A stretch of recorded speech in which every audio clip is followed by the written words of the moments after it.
సంవత్సరాల తరబడి government job కోసం వేచి చూస్తున్నారా? కేవలం 8 నెలల్లో మీ కల నెరవేర్చుకోండి. వెంటనే కింది నెంబర్స్ కి కాల్ చేయండి. Welcome to our channel. ఈ రోజు మనతో పాటు రమగారు ఉన్నారు. నమస్తే రమగారు. నమస్తే జయ. రమగారు, 10 మందిలో మాట్లాడేటప్పుడు ఆచితూచి మాట్లాడాలంటారు. 10 మందిలో ఏముందండి, ఎదుటి వ్యక్తితో మాట్లాడేటప్పుడు కూడా అలానే మాట్లాడాలని నేను ఫీల్ అవుతాను. నోటికి వచ్చినట్టు మాట్లాడేయటం, ఓకే వింటున్నారు కదా అని మనం ఏదనుకుంటే అది మనసులో చెప్పేయడం. వాళ్ళు వింటున్నారు, వాళ్ళు వినేవాళ్ళు, మనం చెప్పేవాళ్ళు అన్న ఫీల్ లో ఉండటం అది కరెక్ట్ కాదు కదా. సో పిల్లలకి మనం చిన్నప్పటి నుంచి నేర్పించాలి మాట్లాడటం ఎలా అని. దీనికి సంబంధించి ఏమైనా స్టోరీస్ ఉన్నాయా? చిన్న సరదా కథ చెప్తాం. ఓకే. మామూలుగా మనం క్యాజువల్గా మాట్లాడేటప్పుడు కూడా మన బాడీ లాంగ్వేజ్ ఇలా అంటారు ఇలా అంటారు అంత మాత్రం తెలీదా అన్నాం అనుకో, అదేంటంటే మీకు తెలీదా అంటే ఒక రకం, అది కూడా తెలీదా అంటే ఈ చేతితోటి కన్నా చెయ్యి కనిపిస్తూ ఉంటుంది. అక్కడి నుంచి ఏదైనా సిచ్యువేషన్ వస్తే నువ్వు అని జనాల్ని ఇది చేసేయటము అలా చేయకూడదు. కొంచెం జాగ్రత్తగా మాట్లాడాలి. ఇప్పుడు ఇది స్పీకర్లు, పబ్లిక్ స్పీచెస్ ఇచ్చేవాళ్ళు, టీచర్లు, లెక్చరర్స్, వాళ్ళందరూ జాగ్రత్త వహించాలి. ఎక్కువ మంది పిల్లలతోటి, ఎక్కువ మంది మనుషులతోటి మాట్లాడేటప్పుడు కొంచెం కేర్ఫుల్గా జాగ్రత్తగా మాట్లాడాలి. హోస్టులు కూడా యాంకర్స్ మాకులాగా షోస్ చేసేవాళ్ళు చాలా మర్యాదగా మాట్లాడాలనుకుంటా నేనైతే. ఒక వాక్యం అటు ఇటు అయినా మిస్ఫైర్ అయిపోతుంది అప్పుడప్పుడు. ఒక చిన్న సరదా కథ చెప్దాం. ఇది పూర్తిగా దీనికి అటాచ్డ్ అని నేను చెప్పను, కానీ బాగా రిలేటెడ్ గానే అనిపిస్తుంది నాకైతే. ఒక ఊళ్ళో ఒక శాస్త్రి గారు భార్య ఉండేవారు. పిల్ల జల్ల ఏదో ఆడపిల్లలకి పెళ్లిళ్ళు చేసేసారు. పెద్ద ఏం లేదు పాపం, వాళ్ళు కొంచెం పేదవాళ్ళు, డబ్బులు లేవు. ఆడపిల్లలు పెళ్ళిళ్ళు అయిపోయినాయి, వీళ్ళిద్దరే ఉంటారు భార్య భర్త. అయితే ఆవిడ ఏం చేసింది, ఆవిడ అనేది అంతసేపు ఏదైనా 10 రూపాయలు తీసుకురండి ఖర్చులకి, ఆడపిల్లలు వస్తే పెట్టడానికి దానికి చాలా అవస్థగా ఉంది, ఏదో 2 ముద్దలు తింటున్నాము, కొంచెం కలిగి ఉండాలి కదా, మనుషులకి వెనకేసుకోవాలి, రేపొద్దున కన్నో కాలో నొచ్చితే మనకి పెద్దవాళ్ళం అయిపోయాం అని రోజు చెప్తూ ఉండేది. అని అందరు నలుగురిళ్ళకి వెళ్ళి ఏదైనా ఒక మంచి మాట చెప్పి 10 రూపాయలు అడిగి తెచ్చుకోవచ్చు కదంటే, చిచి యాయవారం చేస్తానని నేను చేయనని ఇవాడు. ఆయన ఇష్టం లేదు ఆయనకి. ఏదో చిన్నగా పౌరోహిత్యం చేసేవాడు, దొరికినప్పుడు 10 రూపాయలు దొరికేది, లేనప్పుడు లేదు. అయితే ఆవిడ ఏమంది, ఓ రోజు ఏమైందట, కార్తీక మాసం అయితే వచ్చింది, ఆవిడ గుళ్ళో పురాణం చెప్తున్నారంటే వెళ్ళి గుళ్ళో కూర్చుంది. ఇంట్లో విసుగు పుట్టి గుళ్ళోకి వెళ్ళింది అనమాట. వెళ్తే గుళ్ళో ఒక శాస్త్రులు గారు, ఒక ఆయన, ఒక శర్మ గారు చెప్పారు పురాణం అయిన తర్వాత అందరికి హారతి ఇచ్చారు, ప్రసాదాలు పెట్టారు. ఈ పురాణానికి వచ్చిన వాళ్ళందరూ తలా ఒక 10 పైసలు, పావలా, రూపాయి, ₹1 అట్లా వాళ్ళ శక్తి అనుసారం పళ్ళెల్లో వేశారు. ఆయన చిల్లరంతా తీసుకుని మూట కట్టుకుని రొంటిని పెట్టుకున్నాడు. చూసేసరికి ఇంకో సరదా వచ్చింది ఈవిడికి. పురాణమే కదా, చక్కగా 10 నిమిషాలు చూసిన గంట సేపు కూర్చుని మాట్లాడాడు. 10 నిమిషాల్లో అవ్వదు పురాణం, 1 గంట సేపు పడుతుంది. కాలక్షేపం సాయంకాలం ఇంట్లో కూర్చుని చేసే ఉద్యోగమే ఉంది. అక్కడ కూర్చుని చేస్తే ఆ పురాణం ఏదో చక్కగా 10 రూపాయలు వస్తాయి. కనీసం వారానికి 2 రోజులు పురాణం చెప్పినా కూర ఖర్చు, పాల ఖర్చు వెళ్ళిపోతుందని భర్తని ఇంటికి రాగానే, ఏమండి ఎంచక్క కార్తీక మాసం కూడాను మీరు కార్తీక పురాణం చెప్పకూడదు, మన దగ్గర పుస్తకాలు ఉన్నాయి మీ తాతల నాటివి అన్నది. సరే బాగుందనుకున్నారు. పురాణం చెప్పడం ఏం కష్టం. సరే పక్క ఊళ్ళో ఏదో దేవాలయానికి వెళ్ళి ఈవిడ పొద్దున్నే పరిగే వెళ్ళి మాట్లాడొచ్చు, ఆయన పురాణం చెప్తాడు, బాగా చెప్తాడని. సరే పురాణం ఓకే. పురాణం చెప్పడానికి, ఈ కార్తీక మాసంలో పురాణాలు అంటే ఏమిటంటే, ఈ కార్తీక పురాణం పుస్తకం చదివేటప్పుడు ఈ కార్తీక మాసంలో ఈ పుణ్యకార్యాలు చేయాలి, ఇవి చేయకూడదు, అలాంటి నియమాలు ఉన్నాయి, అవి కథ ప్రకారం చెప్తారు. ఈయన ఏం చేశాడు, పుస్తకం పుచ్చుకొని కూర్చున్నాడు, పురాణం చెప్తున్నాడు. జనాలంతా నలుగురు చేరారు, వారా వీరా వస్తూ పోతుంటారు. అదే సినిమా లాగా టైంకి స్టార్ట్ అయ్యి టైంకి ఎండ్ అయ్యేది కాదు కదా. పౌరాణికులు ఎవరైతే వాళ్ళు చెప్పుకుంటూ పోతుంటారు. వచ్చిన వాళ్ళు వస్తారు, కూర్చుని వినగలిగే అవకాశం ఉన్న వాళ్ళు కూర్చుంటారు, లేని వాళ్ళు లేచకపోతుంటారు, ఉండేవాళ్ళు ఉంటారు కదా కొంతమంది వింటుండగా ఈయన ఏమైంది, కార్తీక మాసంలో అప్పులు చేయకూడదు, అప్పు చేస్తే చాలా ఇబ్బందులు అవుతాయి, కార్తీక మాసంలో అప్పు చేయకూడదు అని చెప్పాడు. చెప్పాక అర్థమైందా అని అడిగాడు. అందరు జనాలు అలా చూస్తున్నారు ఆయనకి, ఎవరు మాట్లాడాల. ఈయన ఏమనుకున్నాడు, ఓహో వీళ్ళకి బాగా అర్థం కాలేదు, అర్థమయ్యేలాగా చెబుదాం అనుకున్నాడు. అనుకుని ఇద్దరు పక్కన కూర్చున్నారు, 2 ఫ్రెండ్స్, వాళ్ళని చూపి, ఇప్పుడు ఈ శాస్త్రి గారు ఉన్నారు, ఆయన దగ్గర 1000 రూపాయలు అప్పు తీసుకున్నాడు అనుకోండి అన్నాడు. అనగానే శాస్త్రి గారు ఉవ్వెత్తులు లేచి ఉంచాడు. అప్పు తీసుకోవడం ఏమిటి, నేనెందుకు తీసుకుంటాను, నాకేం కర్మ, అప్పు తీసుకోవాల్సిన కర్మ, నేనేం అప్పులు గిప్పులు తీసుకోను, నువ్వు ఏడ్చినట్టుంది, నువ్వు నీ పురాణం, నేను అప్పు తీసుకోవడం ఏంటి, లేనిపోని మాటలన్నీ పుట్టిస్తున్నావు, పక్క ఊరి నుంచి వచ్చి నీ మొహమండా అని తిట్టి ఆయన కాస్త లేచి వెళ్ళిపోయాడు. ఈ పక్కనున్న ఆయన వాడు అప్పు తీసుకోకపోతే నేను ఇస్తానేమిటయ్యా, నువ్వు భలేవాడివి, నా దగ్గర ఆయన ఎందుకు అప్పు తీసుకుంటాడు, నేను ఎవరికి అప్పులు గిప్పులు ఇవ్వను, మా ఇంట వంట లేదా ఆచారం అని ఈయన లేచి వెళ్ళిపోయాడు. ఈ గందరగోళానికి ఇద్దరు పెద్ద కంఠాలతోటి విసురుగా మాట్లాడేసరికల్లా పురాణం రసాభాస అయిపోయింది. అందరూ ఎవరి దారిని వాళ్ళు వెళ్ళిపోయారు. సాగల, డబ్బులు లేవు, ఏమీ లేవు, ఆ ఊరు నడిచొచ్చిన పని అయిందనమాట. సో ఇది లాభం లేదు, అప్పు సంగతి మాట్లాడకూడదు అయిందా. అక్కడి నుంచి ఇంకో 2 రోజులు గడిచాయి. మళ్ళీ పురాణం రోజు వచ్చింది. ఈసారి ఇంకో పక్క ఊర్లో గుళ్ళోకి కూర్చున్నాడు ఈయన.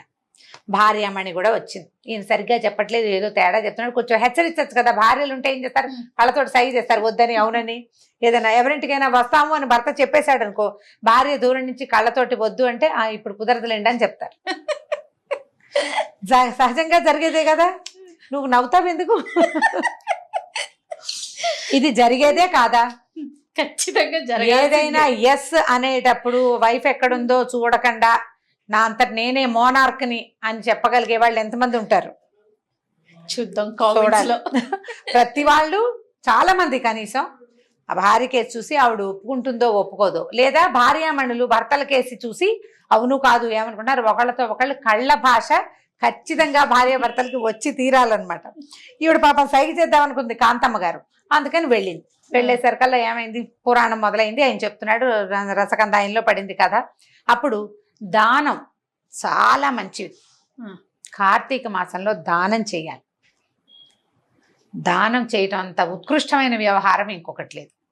మీకు అర్థమయ్యేలాగా చెప్తాను అని ఏమన్నాడు, కాంతమ్మ గారిని చూపించి తన భార్యని, ఈవిడ పక్కనున్న ఆవిడికి కొంత దానం చేసింది అనుకోండి అన్నాడు. అనగానే పక్కనున్న ఆవిడ రయ్యమని, దానమా, ఈవిడ నాకెందుకు చేస్తుంది దానం, దానాలు గిన్నెలు పుచ్చుకోవడం మా ఇంట వంట లేదు, నేను ఎందుకు పుచ్చుకుంటాను దానం, అంత కర్మ ఏమిటి, పైగా బ్రాహ్మణుల దగ్గర నుంచి దానం తీసుకోవటం ఏమిటి, వాళ్ళ మీ దగ్గర నుంచి నేను తీసుకోను అన్నది. అది కాదండి నేను చెప్పబోయాడు. చాలా చాలేవయ్యా, ఆవిడ దగ్గర నేను దానం తీసుకున్నానని నలుగురిలో చెప్తావా నువ్వు, నేను దానం ఎందుకు పుచ్చుకుంటాను, మా ఆయన మున్సబ్బు, మాకు బోల్ డబ్బులు ఉన్నాయి, మీ దగ్గర నేను ఎందుకు దానం తీసుకుంటాను, ఇంకా నయం ఇక్కడ కూర్చుంటే ఇంకేం వంట కడతావా నాకు అని లేచకపోయింది ఆవిడ.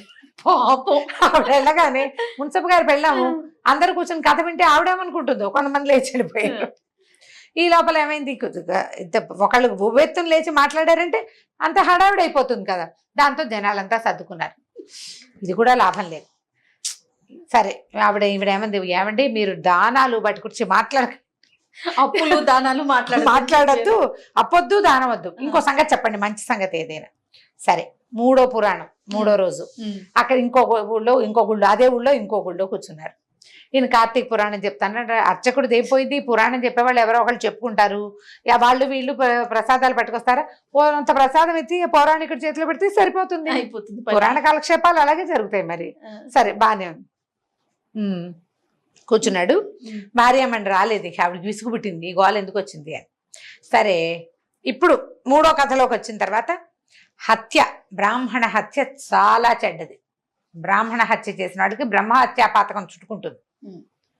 బ్రహ్మహత్య పాతకం చుట్టుకుంటుంది కాబట్టి ససేమిరా బ్రాహ్మణ హత్య గోహత్య చేయకూడదండి.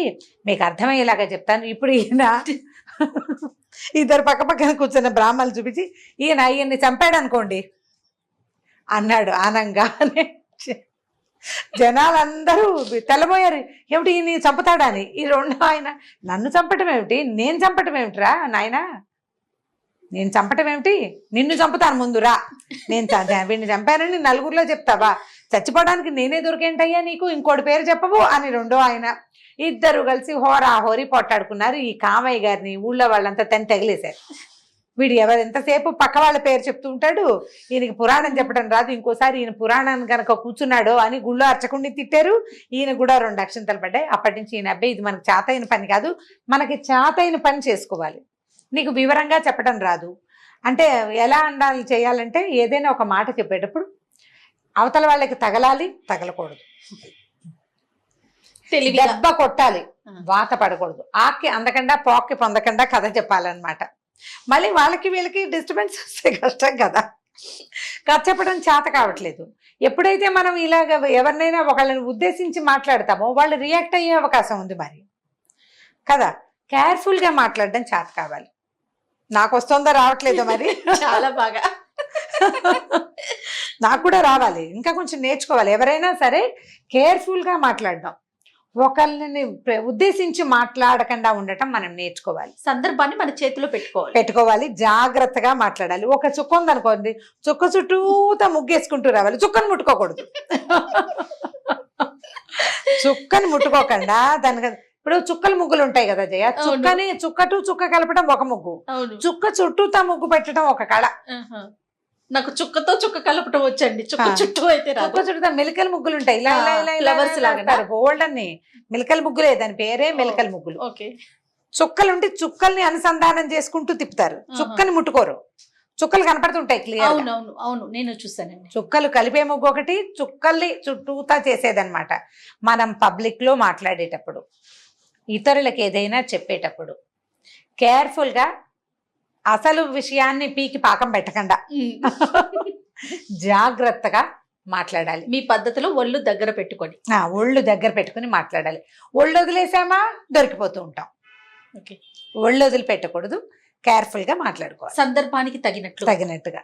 కానీ రమ్మగారు, నేను ఎంత సీరియస్ టాపిక్ మీకు చెప్పాను, మీరేమో నవ్వించి నవ్వించి నవ్వించి అద్భుతమైన కథ చెప్పారు. సీరియస్ టాపిక్ అంటే మనం సీరియస్ గానే మాట్లాడుకోవటం ఎట్లా కుదురుతుంది? ఇలాంటివి చెప్తేనే కదా మనకు సరిగ్గా అర్థమయ్యేది. ఇప్పుడు ఆయన కూడా ఉదాహరణే చెప్దాం అనుకున్నాడు చూడు, కానీ ఏమైంది, 3 సార్లు ఫెయిల్ అయ్యాడు పాపం. రైట్ రామ్ గారు, చాలా బాగుందండి. పిల్లలకి చెప్తానికి చాలా ఫన్ గా కూడా ఉంది, మనం చెప్పుకోవడానికి బాగుంది కదా, ఇంకా బాగుంది.